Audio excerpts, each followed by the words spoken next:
बच्चों बिस्मिल्लाहिर्रहमानिर्रहीम। आज जो बेटा हमारा लेक्चर है वो है बेटा न्यूक्लियस से। न्यूक्लियस होता क्या है, फिर बेटा उसके कितने पार्ट्स हैं, फिर हर पार्ट का फंक्शन क्या है, ये सारी डिटेल इस टॉपिक के अंदर बेटा आपको बयान करेगा। पहली पहली बच्चों बात आ रही है कि nucleus was discovered by the Robert brown इन 1831। ये तो बेटा इस चैप्टर के स्टार्ट में भी आपने पढ़ा था हिस्ट्री के अंदर कि रॉबर्ट ब्राउन वो सबसे पहला साइंटिस्ट है जिसने आकर ये कहा था कि सेल की खाली जगह नहीं होती, बल्कि सेल के सेंटर में एक सेंट्रल पार्ट उसका न्यूक्लियस होता है। रॉबर्ट हुक की इस बात की इसने नफी की थी कि सेल कोई खाली जगह होती है। इसने कहा सेल खाली नहीं होता, बल्कि उसके सेंटर में उसका न्यूक्लियस वो होता है। कि कब इसने कहा था बच्चों? 1831 के अंदर। ये तो बेटा होगी उसकी डिस्कवरी। अब न्यूक्लियस होता कैसे है सेल के अंदर?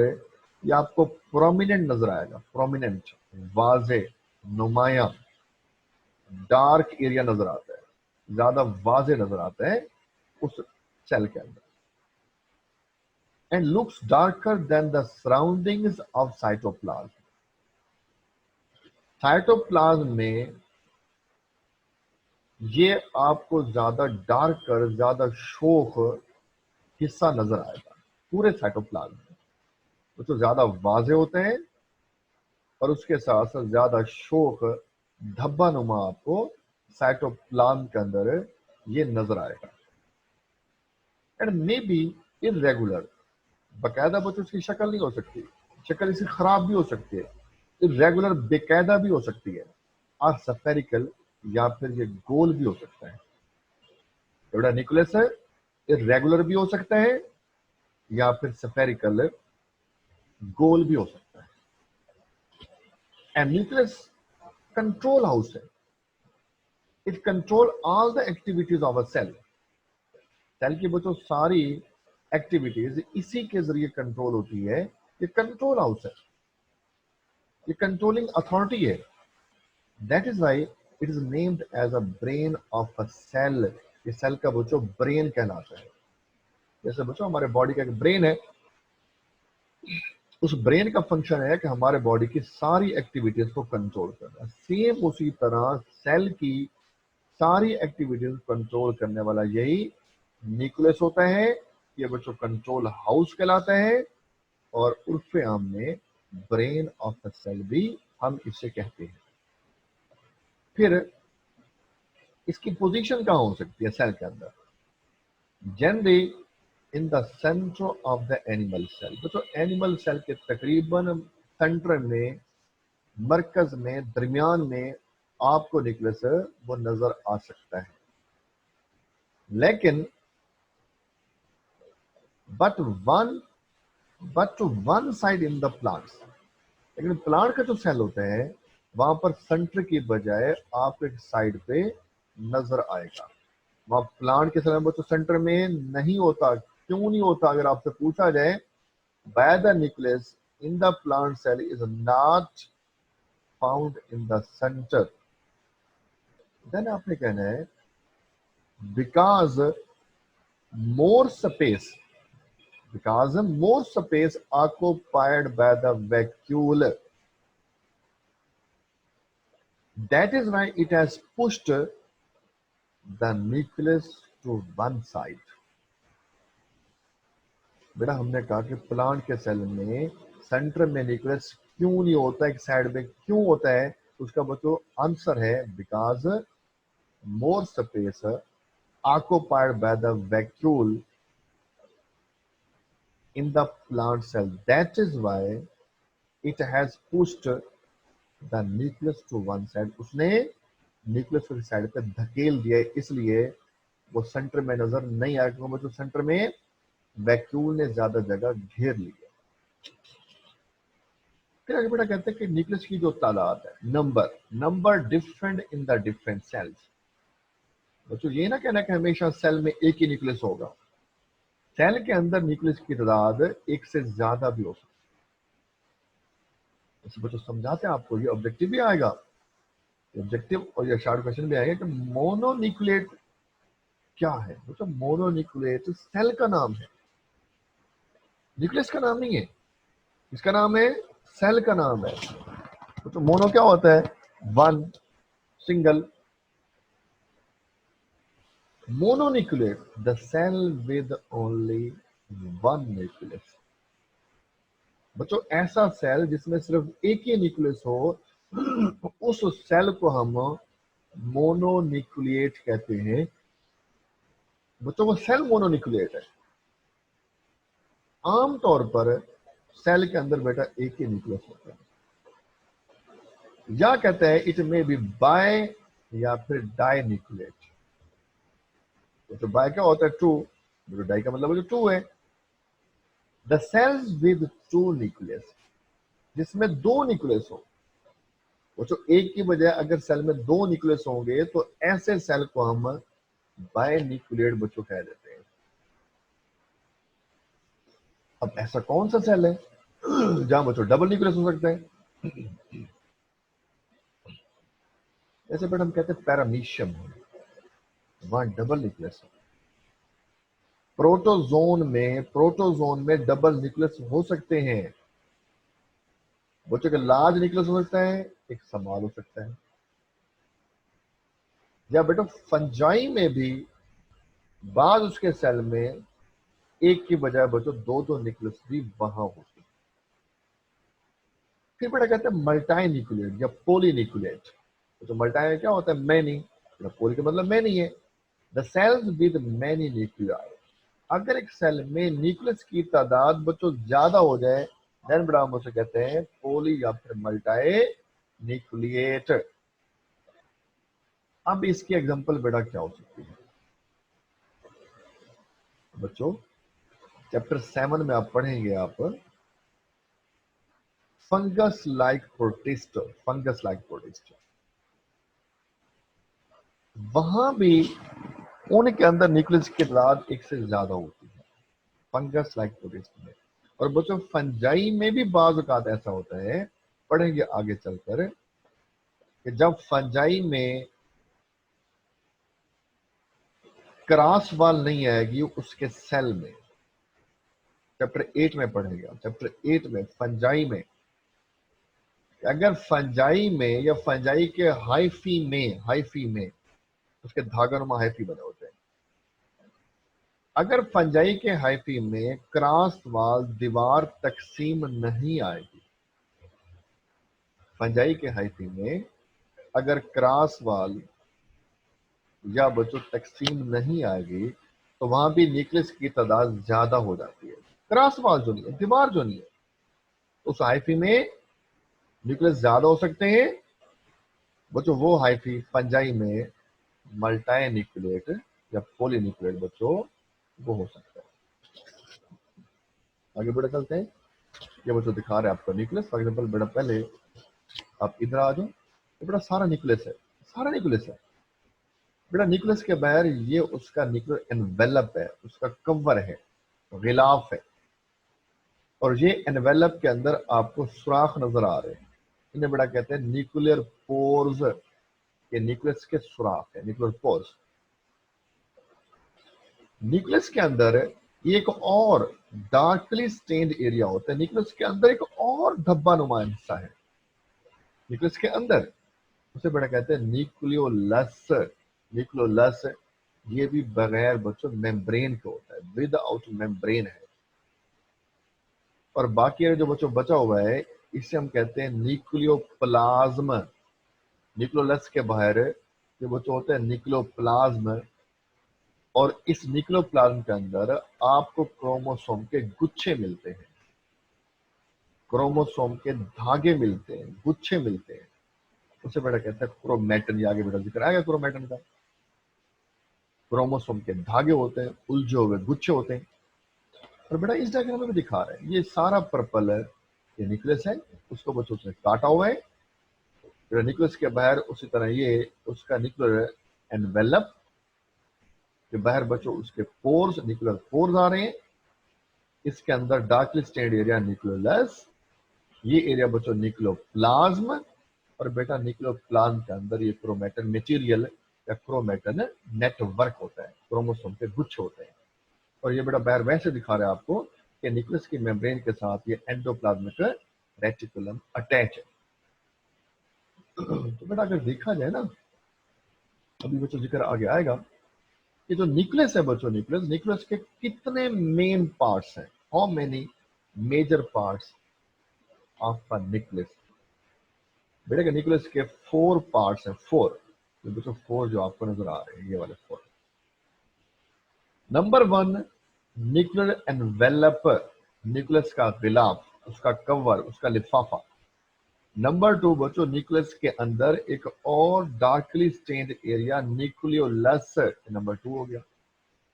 नंबर 3, न्यूक्लियोलस के बाहर ये सारा जो एरिया बचा हुआ है इसे कहते हैं न्यूक्लियोप्लाज्म, और न्यूक्लियोप्लाज्म के अंदर क्रोमोसोम के गुच्छे, क्रोमोसोम के रेशे, ये क्रोमेटिन मटेरियल है, क्रोमेटिन मटेरियल। तो 4 पार्ट्स हैं न्यूक्लियस के, ये वाले, इनकी डिटेल बेटा आगे बयान वो करेगा। आगे ये पहले बेटा कहते हैं chemically nucleus is composed of DNA, RNA and protein. बेटा प्रोटीन कौन सी होती है आगे पढ़ेंगे जाकर, हिस्टोन प्रोटीन। कौन सी बेटा होती है, हिस्टोन प्रोटीन, हिस्टोन। तो न्यूक्लियस के अंदर आपको बेटा डीएनए मिलेगा, आरएनए मिलेगा और प्रोटीन मिलती है। आगे बेटा वही बात आ गई, न्यूक्लियस के बच्चों 4 पार्ट्स हैं, न्यूक्लियर एनवेलप, न्यूक्लियोलस, न्यूक्लियोप्लाज्म और क्रोमोसोम या क्रोमेटिन मटेरियल। पहला बेटा स्टार्ट करेगा न्यूक्लियर एनवेलप को। ये डबल मेम्ब्रेनस है बेटा, याद करना, सेल के अंदर जो डबल मेम्ब्रेनस ऑर्गेनेल्स हैं वो कौन कौन से हैं, पढ़े आपने। Number 1 mitochondria, number 2 Golgi apparatus, no sorry Golgi नहीं बच्चों, नंबर 2 बच्चों प्लास्टिड्स। नंबर 1 माइटोकॉन्ड्रिया, नंबर 2 बेटा कहते हैं आपको प्लास्टिड्स, और नंबर 3 बच्चों इटसेल्फ न्यूक्लियस। ये 3 कौन है, ये डबल मेम्ब्रेनस है। तो अगर बेटा डबल मेम्ब्रेन होगी तो हमेशा याद करना, एक आउटर होगी, एक बच्चों इनर होगी। यहाँ पे बच्चों ऐसा है, एक आउटर मेम्ब्रेन है, एक बच्चों इनर मेम्ब्रेन है। बेटा मैंने कहा था कि एनवेलप होते लिफाफा या कवर, जैसे बच्चों लिफाफा जो होता है, बताया था बच्चों को, तो लिफाफे के ऐसे 2 तह होते हैं, 2, उसको आपने ऐसे कवर किया, उसके 2 लेयर है, वो डबल लेयर है। तो एनवेलप का बच्चों मतलब होता है डबल लेयर, तो डबल मेम्ब्रेन बच्चों होगी उसकी, ठीक है ना बेटा ऐसे।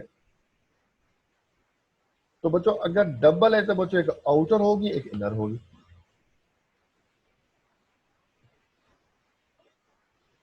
तो कहते हैं बेटा जो आउटर मेम्ब्रेन है न्यूक्लियस की, outer continuous with endoplasmic reticulum, outer membrane के साथ एंडोप्लाज्मिक रेटिकुलम है, और inner encloses the nuclear material, और इनर न्यूक्लियस के अंदर सारे मवाद को कवर किया हुआ है। तो बच्चों इधर आ जाओ, नजर आ रहा है बेटा आपको, ये न्यूक्लियर एनवेलप है ये वाला, और डबल मेम्ब्रेन बच्चों है जो आउटर है, पर्पल जो आपको नजर आ रही है आउटर, इसके साथ ये एंडोप्लाज्मिक रेटिकुलम बच्चों कंटिन्यूअस है, अटैच है आउटर के साथ। और जो बेटा इनर है, इनर ने न्यूक्लियस के अंदर के सारे मवाद को कवर किया होगा, तो बेटा इनर हो गई है, तो डबल कवरिंग है, एनवेलप जो है वो। तो बच्चों एक आउटर है, एक बेटा उसकी इनर है।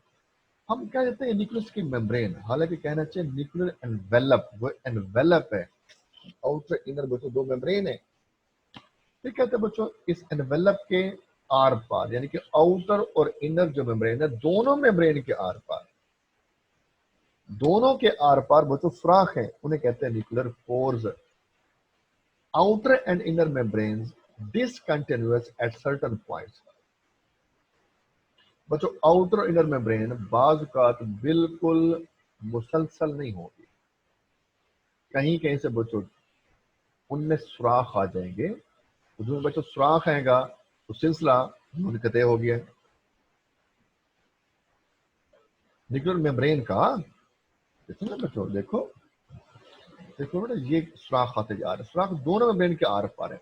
अब मेम्ब्रेन बच्चों आ रही है, यहाँ पर हो जाएगा डिसकंटिन्यूअस, और जो आ गया उसके बाद दोबारा स्टार्ट हो जाएगी, फिर डिसकंटिन्यूअस बच्चों। हाँ यहाँ पर नजर आ रहा है बच्चों, वहां से देखो कि दोनों मेम्ब्रेन बच्चों यहाँ पर डिसकंटिन्यूअस हो गई है, गैप आ गई है बच्चों। यहाँ भी नजर आ रहा है आपको ये सुराख, यहाँ पे बेटा नजर आ रहा है।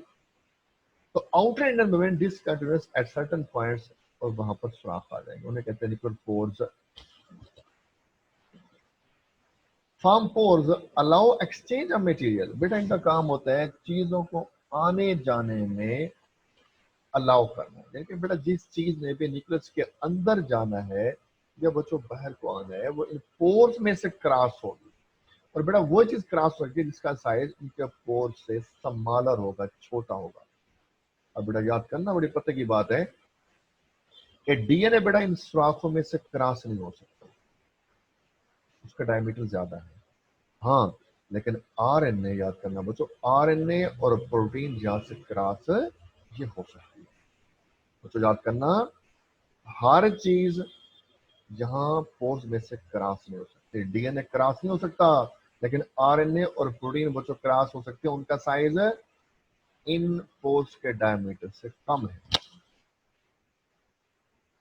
फिर हाँ बेटा यहाँ भी दिखाते हैं आपको, बेटा ये बाहर रफ एंडोप्लाज्मिक रेटिकुलम है, रफ बेटा इसलिए क्योंकि उसके ऊपर दानेदार आपको राइबोसोम नजर आ रहे हैं। ये बेटा न्यूक्लियर एनवेलप है, ये वाला एनवेलप बच्चों बाल का ये डिसकंटिन्यूअस हो रहा है, जहां से बेटा डिसकंटिन्यूअस होगा वहां पर न्यूक्लियर पोर्स आ जाने। न्यूक्लियस के अंदर डार्कली स्टेन्ड एरिया ये न्यूक्लियोलस है, बाकी एरिया जो बच्चों बच गया है वो है न्यूक्लियोप्लाज्म, और उसी के अंदर ये धागे पड़े हुए हैं, धागों के गुच्छे पड़े हुए हैं, जो क्रोमेटन या क्रोमेटन नेटवर्क कहलाता है।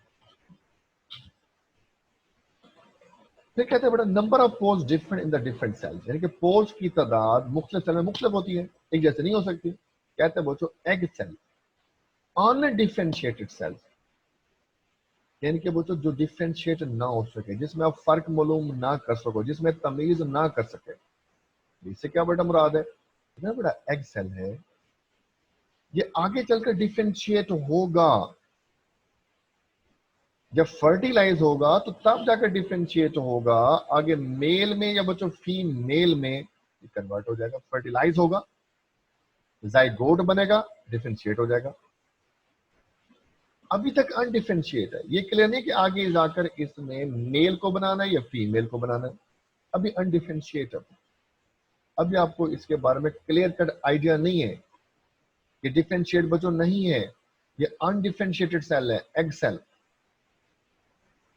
अब बेटा जो एग सेल है बाज का साइज बहुत बड़ा भी होता है, पढ़ा था आपने, ये जो ऑस्ट्रिच एग है शुतुरमुर्ग का अंडा, वो तो बच्चों फुटबॉल के तकरीबन बराबर होता है, तो बहुत बड़ा है।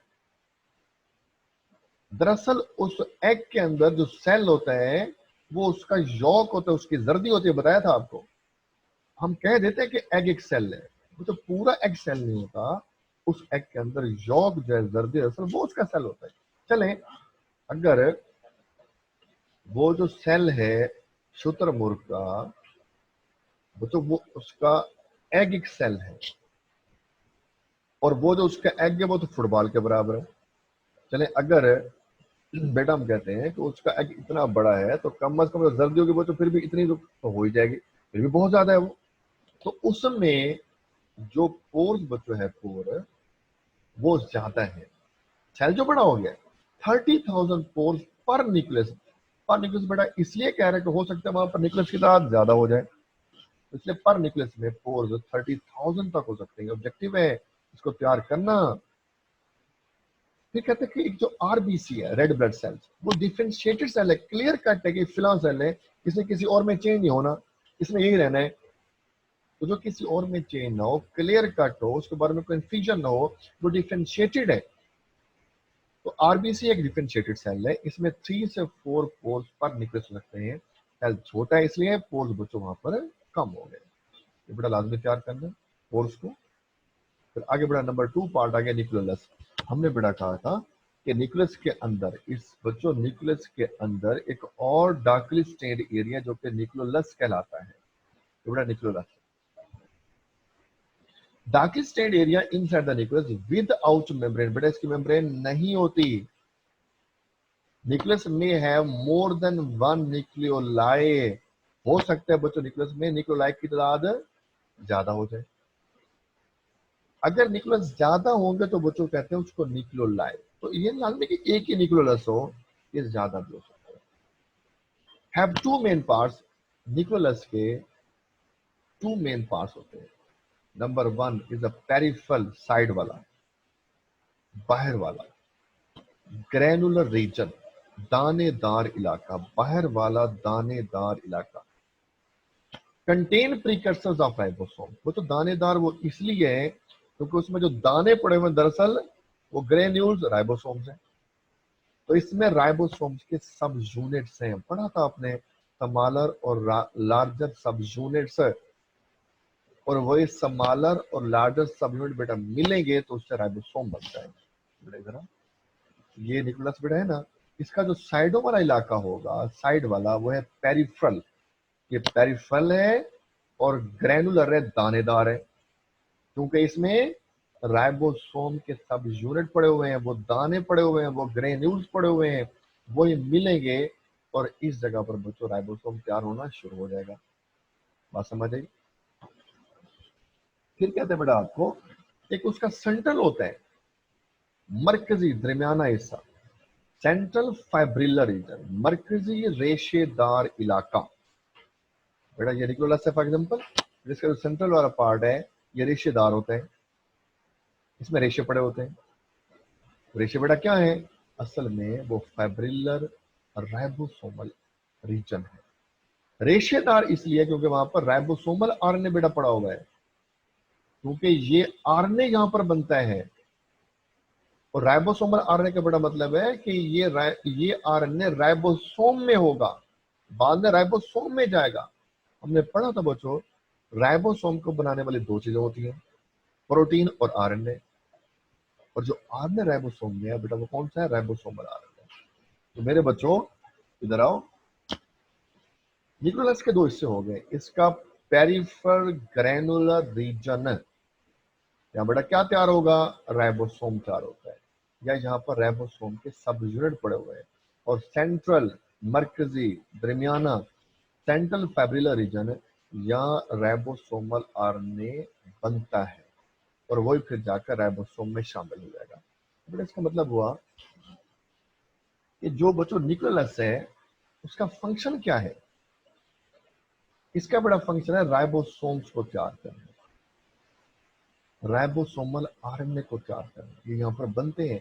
देन ट्रांसपोर्टेड वेयर रिक्वायर्ड, और फिर जहां उनकी डिमांड होगी वहां बच्चों उनको पहुंचा दिया जाएगा। यानी कि बड़ा यहाँ से निकलेंगे, ये मेम्ब्रेन तो बच्चों उसकी होती नहीं है, मेम्ब्रेन नहीं होती इसकी, सिंपली यहाँ से डिफ्यूजन से निकलेंगे और फिर जहां डिमांड है उन राइबोसोम की या राइबोसोमल आरएनए की, यहां से निकल के बच्चों आ जाएंगे इस न्यूक्लियस के अंदर, या मेरे बच्चों यहां से निकल कर बेटा वो आ जाएंगे बाहर साइटोप्लाज्म में, इन पोर्स में से निकल कर साइटोप्लाज्म में। तो फिर जहां डिमांड होगी बच्चों वहां पर राइबोसोम और राइबोसोमल आरएनए वो फिरते रहेंगे। बात समझिए मेरे बच्चों? बेटा आज का टॉपिक बेटा जहां तक खत्म हो गया है। बेटा हमने कहा कि जो न्यूक्लियस बच्चों है, न्यूक्लियस है उसको रॉबर्ट ब्राउन ने डिस्कवर किया 1831 में। ये ज्यादा वाजे होता है सराउंडिंग साइटोप्लाज्म से, मुख्तलिफ शक्लों का हो सकता है, या गोल हो सकता है, कंट्रोल हाउस है, या ब्रेन हाउस ऑफ सेल होता है। और बच्चों एनिमल सेल में तकरीबन ये मिड में होता है और प्लांट सेल में एक साइड पर होता है। और इसकी तादाद डिफरेंट सेल में डिफरेंट हो सकती है। कुछ सेल बच्चों होते हैं मोनोन्यूक्लिएट, ऐसा सेल जिसमें सिंगल न्यूक्लियस होगा। बाय या डाइन्यूक्लिएट, जिस सेल में दो न्यूक्लियस हो। मल्टाई या बच्चों पोली का मतलब इसमें न्यूक्लियस की तादाद ज्यादा आ रही है। फिर ये बड़ा हमने कहा था न्यूक्लियस के बच्चों 4 पार्ट्स होते हैं, न्यूक्लियर एनवेलप, न्यूक्लियोलस, न्यूक्लियोप्लाज्म और क्रोमैटिन मटेरियल। और केमिकली बच्चों न्यूक्लियस के अंदर डीएनए, आरएनए और हिस्टोन प्रोटीन होती है। बेटा एनवेलप आ गया, डबल मेम्ब्रेनस है, एक आउटर है, आउटर बच्चों किसके साथ है बेटा, आउटर के साथ रफ रफ या एंडोप्लाज्मिक रेटिकुलम है, और इनर ने बच्चों अंदर के सारे मवाद को वो कवर किया हुआ है। फिर इसमें बेटा पोर्स आ गए हैं, ये दोनों मेम्ब्रेन के आर पार बच्चों होते हैं, ये सुराख जैसे बेटा आपको नजर आ रहे हैं, दोनों के आर पार से। और कहते हैं बच्चों आपको एक्सचेंज होते हैं यहाँ से मटेरियल, और पोर्स के बच्चों का डिफरेंट हो सकती है। एग सेल में 30,000 पर न्यूक्लियस और आरबीसी में 3 से 4 पर न्यूक्लियस हो सकते हैं। फिर बड़ा न्यूक्लियस है कि न्यूक्लियस के अंदर एक और डार्कनेस स्टेड एरिया न्यूक्लियस है, इसके बच्चे 2 पार्ट्स होते हैं, एक आउटर या पेरिफेरल ग्रैनुलर रीजन जहां पर राइबोसोम के सब यूनिट होते हैं, और सेंट्रल फाइब्रिलर रीजन दरमियानी या मरकजी रेशेदार इलाका बड़ा क्या होता है उसका, जहां पर राइबोसोमल आरएनए तैयार होता है। फिर फंक्शन क्या है बेटा इसका, राइबोसोम को तैयार करना, आरएनए को तैयार करना।